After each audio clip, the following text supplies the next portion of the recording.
Bonjour à toutes et à tous et bienvenue sur Grand Lille TV en ce mardi 24 avril. L'essentiel de l'actualité du jour près de chez vous, en images en 8 minutes avec le journal préparé par l'ensemble de la rédaction. On démarre, vous le savez, par vos prévisions météo. Et il fallait bien que cela arrive un jour, le retour des perturbations, de la grisaille et des nuages. Voilà le programme du jour, malheureusement. Un temps sec tout de même aujourd'hui dans la métropole lilloise et des températures quand même de saison. 17 degrés de prévu aujourd'hui à Lille cet après-midi. Les prévisions complètes de la chaîne météo, bien sûr, juste après ce journal. À la une de l'actualité d'abord du sport, du football, et rien ne va plus décidément au LOSC, déjà mal en point sur le plan sportif après cette nouvelle défaite à Marseille le week-end dernier. Les Dogs, je vous le rappelle, sont 19e au classement et menacés de descente en Ligue 2. Mais en coulisses, la situation semble également ingérable. Le journal L'Équipe publie aujourd'hui un titre évocateur. Lille part en vrille en détaillant les secousses intérieures vécues dernièrement par le club. Selon le quotidien, 2 joueurs seraient sortis en boîte de nuit la semaine dernière avant le match à Marseille. 3 autres n'auraient pas assisté au débriefing de la rencontre dimanche au centre d'entraînement de Luchin. Autant de laisser aller comme pour montrer le désintérêt des joueurs face à la situation catastrophique du club. Autre élément, l'entraîneur Christophe Galtier a confié à des supporters dimanche soir que le gardien Vincent Inyama ne jouait pas à cause d'un conflit avec les dirigeants et qu'il n'y pouvait rien. Bref, autant d'informations qui laissent présager d'une ambiance très tendue au sein du club et qui n'augure évidemment rien de bon pour la suite et la fin de saison. Prochain match pour Lille, ce sera samedi à domicile face à Metz, le dernier du championnat. Autant dire le match de la peur pour les Dogs. Et dans l'actualité, également une autre image bien plus réjouissante, celle-ci, celle du départ de la famille Fondeur hier à la gare Lille-Europe pour les noces de diamants de Marie-Lucie et Jacques. Souvenez-vous, nous avions rencontré il y a quelques semaines ce couple de Wascal, prêt à fêter avec 39 de leurs proches leurs 60 ans de mariage dans le sud de la France. Mais leur voyage en train tombait en plein durant les jours de grève à la SNCF. Ils ont donc écrit à la direction de l'entreprise et les médias se sont emparés de l'affaire, si bien que la SNCF leur a assuré que leur train circulerait comme prévu, à l'aller et au retour. Un dénouement heureux quand on sait que le couple préparait ses noces de diamants depuis près d'1 an et demi en y mettant beaucoup de leurs économies. Xavier Silly et Christopher Hogg étaient à la gare Lille-Europe hier avant le départ.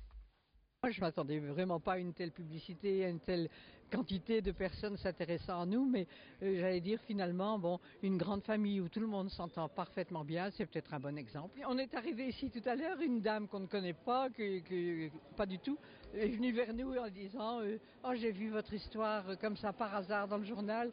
Elle dit je suis heureuse de vous voir.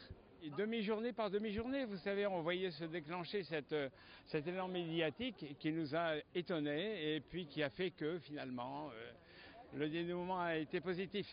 Marie-Lucie, C'est pas la première fois qu'on organise comme ça une rencontre avec tous nos enfants et tous les ans, il y en a une régulière à la maison parce que l'été ça peut se faire dans le jardin, mais la maison est trop petite.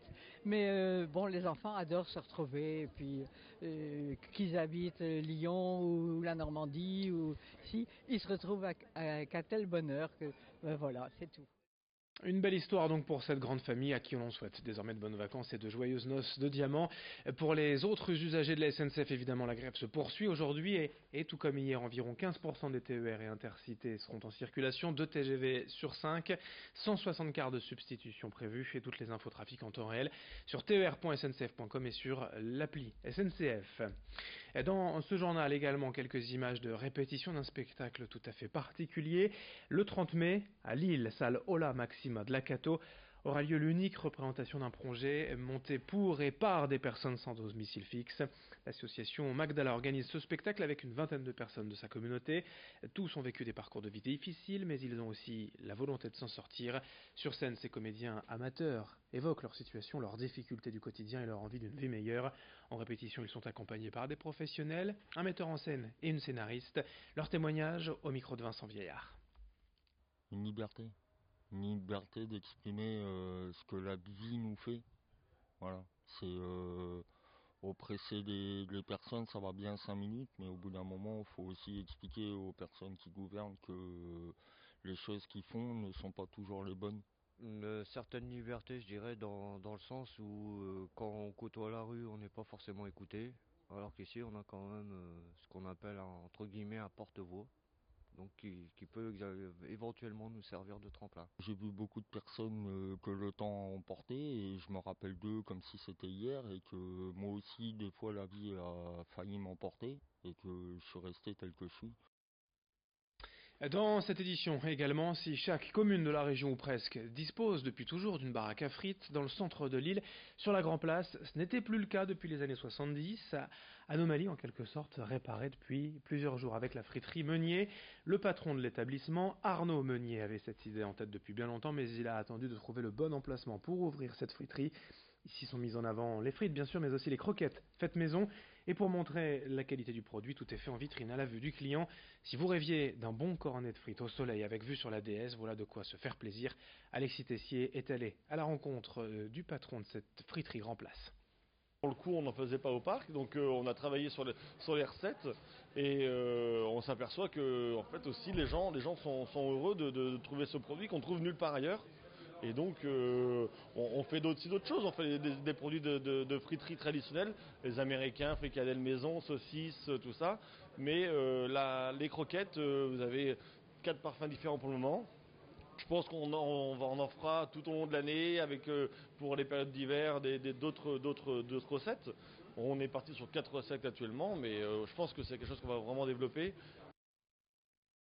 Pour finir ce journal, partons à la découverte d'un lieu atypique déjà présenté ici même lorsque ce n'était qu'un chantier. Aujourd'hui, Place Ronde a ouvert ses portes, place de Strasbourg à Lille. Un concept original puisqu'il s'agit d'une librairie bed and breakfast. Au rez-de-chaussée, on trouve donc des centaines d'ouvrages en tout genre et au sous-sol, une chambre d'hôte a été aménagée. L'idée étant de proposer aux clients de dormir au milieu des livres, comme le faisaient les écrivains du 19e siècle lorsqu'ils étaient de passage en ville, hébergés directement par les libraires. Le concept a mûri depuis 3 ans dans l'esprit de Fabienne Van Null et elle a d'autres idées encore, notamment des expositions, des rencontres d'auteurs, présentation du lieu avec sa propriétaire au micro d'Idil Gunay. La librairie doit effectivement se réinventer. Elle est très belle aujourd'hui telle qu'elle est, mais je pense qu'on peut aussi regarder ce qui se passe dans d'autres secteurs. Et j'ai beaucoup bourlingué dans ma vie professionnelle, donc j'ai les yeux toujours ouverts et les oreilles grandes ouvertes. Et je regarde et j'apprends et j'échange et je partage. Et c'est, je crois, ce qui permettra demain, en s'ouvrant, de continuer à vivre autour du livre. Proposer des choses nouvelles, mais tout en ne dénaturant pas le projet, puisqu'on reste tout autour de la culture et du partage. Et c'est la fin de ce journal. Dans un instant, à suivre vos prévisions météo. Très belle journée à toutes et à tous. Ensemble évidemment sur Grand Lille TV.